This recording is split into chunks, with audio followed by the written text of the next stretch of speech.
istehsal olunan hər bir məhsulun xarici bazara çıxışı istehsalçı üçün daha çox qazanc, dövlət üçün isə valyuta daxil olmaları və ixrac bazarının genişlənməsi deməkdir. Lakin bu prosesdə ən böyük maneə nəqliyyat və daşıma xərcləridir. Bəzən məhsulun maya dəyərindən baha başa gələn logistika xərcləri rəqabət və qazanc imkanlarını məhdudlaşdırırdı sahibkarların. Dövlət başçısının imzaladığı yeni fərman məhz bu bariyeri aradan qaldırır.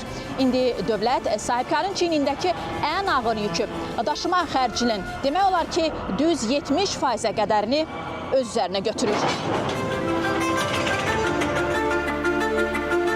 Fərmana əsasən qeyri-neft qaz məhsullarının ixracı zamanı logistika xərclərinin kompensasiya edilməsi mexanizmi işə düşür.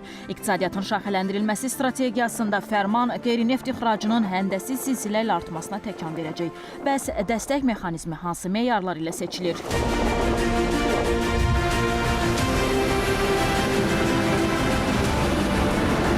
Əgər gömrük dəyərinin 15%, lojistika dəyərinin 70%-i həcmindən az olarsa, o zaman bu gömrük dəyəri üzrə nəzərə alınaraq kompensasiya olunacaq. Burada əsas məqsəd ondan ibarətdir ki, dövlət maraqlıdır ki, ölkədən daha çox məhsul ixrac olunsun və daha az məhsulla daha çox lojistik xərclərin ödənilməsi bu müəyyən sui-istifadə hallarına gətirib çıxara bilər.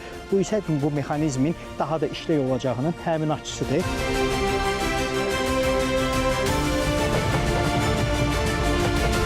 Daşıma növləri üzrə faiz limitlərinə də nəzər salaq. Malın gömrük dəyəri daşımaçılıqdan asılı olaraq quru daşımalarında 15%, su daşımalarında isə 5% nəzərdə tutulub. Yəni, göndərilən malın gömrük dəyəri logistika xərclərinin 70%-dən azdırsa, o zaman gömrük dəyəri nəzərə alınacaq.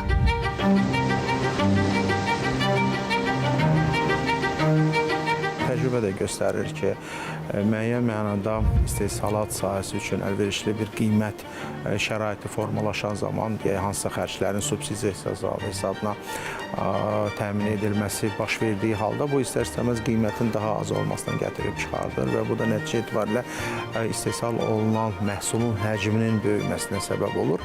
Bir tərəfdən, digər tərəfdən də həm də daxili və xarici bazarlara çıxış effektiv şəkildə baş vermiş olur ki, belə olduğu təqdirdə həmin o istehsal işi ilə məşğul olan müəssisələrin maddi imkanları artırılmış olur. Dəstək mexanizmi neft-qaz sektorunu əhatə etmir. Burada əsas məqsəd aqrar sektoru, tekstil, kimya sənayesini və tikinti istehsalının məhsullarını canlandırmaqdır. Yəni, Azərbaycanda neftdən kənar istehsal olunan hər bir məhsulun xaricə gedən yolu tamamilə açıqdır və dövlət tərəfindən tam sığortalanır. Naxçıvanda istehsal olunan qeyri-neft qaz mallarının ölkənin digər ərazilərinə quru yolu ilə daşıması xərclərinin 70%-nin dövlət tərəfindən ödənilməsi isə Muxtar Respublikada istehsalın və emalın artımını şərtləndirməklə yanaşı, ölkənin digər bölgələri ilə əlaqələrin möhkəmlənməsinə də təkan verəcək.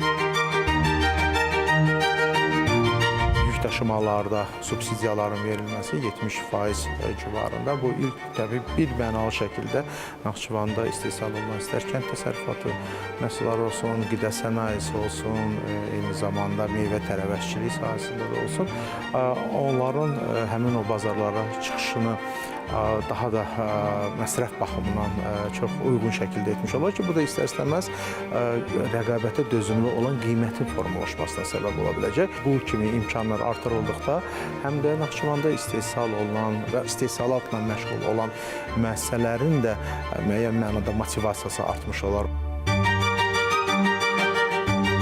Azərbaycanda qeydiyyatdan keçmiş lojistik şirkətlərdən 70%-ə qədəri, xarici şirkətlərdə isə 50%-ə qədəri ki, bu da ixracatçılarımızın daha çox yerli şirkətlərə üstünlük verməsinə deməli səbəb olacaq ki, bu da yerli şirkətlərimizin lojistikanın inkişafı deməkdir, daşımaçılığın inkişafı deməkdir və bu nəticə etibarilə yerli lojistik şirkətlərin də dövriyyəsinin artımı deməkdir. Nəticə etibarilə isə bu ixracın artması, istehsal emalının artması, lojistik şirkətlərin dövriyyəsinin artması və bütçə daxili olanların artması deməkdir. Bu, ümumdaxili məhsulun artımı deməkdir. İqtisadi müstəqillik həm də güclü ixrac potensialı deməkdir. Prezidentin bu qərarı Azərbaycan iqtisadiyyatının qara qızıldan asılılığını minimuma endirmək, ixrac məhsullarımızın rəqabət qabiliyyətini artırmaq, ixrac coğrafiyasını genişləndirmək, istehsalı artırmaq və çoxaltmaq yolunda atılan ən uğurlu addımlardan biridir. İndi isə növbə sahibkarlarındır. Meydan geniş, dəstək tam, hədəf bəlli.